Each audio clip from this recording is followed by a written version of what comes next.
regular time, non-COVID time, and you as a Westerner can have, as a woman, can have a completely different experience to the women who live there, who have male guardians. You know, this isn't just in Qatar, but what do you think might change it? You're obviously hoping to shine a light on this. I think the authorities are actually embarrassed to hear that we've issued a report that examines this level of in-depth discrimination against women. They seem to be denying that this discrimination exists. They're saying, for instance, that women don't need guardian permission in order to work. Now, it's true, under the law you don't, but many of the government ministries were requiring this. What we're hoping is that the fact that the Qatari authorities are really invested in being this modern state, they are one of the world's richest states per capita, they're incredibly modern and developed state, and yet there's still discriminating against women in terrible ways. We hope that this will now allow them to really think through what's going on and to start repealing these terrible forms of legislation, issue an anti-discrimination law, and provide for a civic space for Qatari women and women in Qatar to actually push back when they face discrimination. Without that, we're going to see very little change happen. Liz, final word to you. I mean, how are you thinking or feeling about this when you hear about Rothner's report? I suppose in some ways it must take your mind back. Actually, I was very pleased that someone got actual data of what we were all going through, because there's, even us as Qataris, we cannot get this much information from everyone and see the clear picture. But now that the report is out, actually it makes me very pleased, and I hope that there is some real change after this.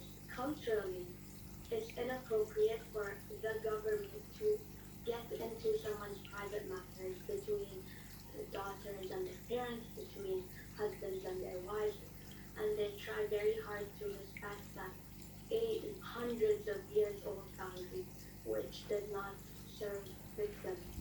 And I hope that changes. I hope that there will be actual help given to every woman, and rights to travel and rights to do everything normally, just like we should be. Thank you to Nilf Al-Madid and Rothna Begum there. Right at the beginning of the programme, we asked you how can schools stop abuse of girls without making criminals of teenage boys, and I also asked specifically to hear from you if you work as a teacher. A message I just wanted to share that's come in. I teach in a secondary school, and we've been talking openly about the issues of sexual harassment, bystanding, catcalling. It's a hugely complex issue and needs support from parents and all forms of media. There are so many mixed messages for teenagers to deal with. Easily available pornography, many pictures of, quote, perfect men and women on social media. Reality TV, where your sexuality and sensuality is a key topic. Think Towie, Love Island, watched by so many teens. We've been teaching this subject, and with a message to the boys that this is to protect them as well as the girls, that they may not realise that their behaviour may end in a criminal conviction. Some teachers also shared their experiences of sexual harassment in schools/university with sixth form students, with the message that we still remember it. I doubt the teenage perpetrators do. This was a powerful message. Key message from our girls is that this needs to start much earlier, year 6 primary, especially in sports club environments.